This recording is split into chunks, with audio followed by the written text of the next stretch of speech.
Hey friends, we are in Acts 21 today. The Apostle Paul is making his trip to Jerusalem. He has been told by the Holy Spirit that he needs to go there. And so on his way, he's stopping at different locations, different towns, and he's staying with Christians, worshiping with them. And he gets to Philip, the evangelist, one of the 7 from back in the early book of Acts, who were chosen to serve, some say the early deacons. And he stops to stay with him. And in this situation, something happens that's quite interesting. I want to share it with you. Starting in verse 9, so this Philip he had 4 unmarried daughters who prophesied, so they would give prophecies, these daughters.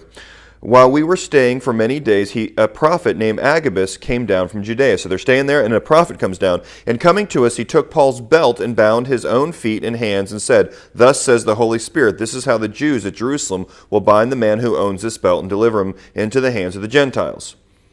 When we heard this, we and the people there urged him not to go to Jerusalem. So a prophecy from the Holy Spirit that this prophet says, and everybody starts saying, Paul, you can't go. And they got this prophecy from the Holy Spirit. But what's interesting is that the prophecy itself, is what we read, didn't tell them to tell Paul not to go to Jerusalem.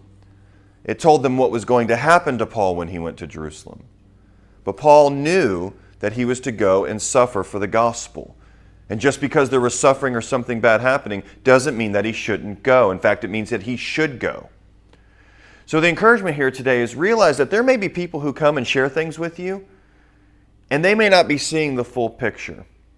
They may have good intentions in that they care for you, but realize in particular, especially with things when it comes to suffering for the gospel or giving up things or sacrificing things for God, people who love you at times may not want you to do that.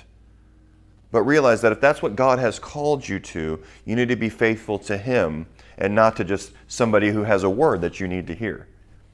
Again, we want to take wise counsel, but ultimately we follow Jesus and what He leads us to do by His Spirit through His Word. Community is good, but sometimes even their good advice or what they think is good advice may not be godly.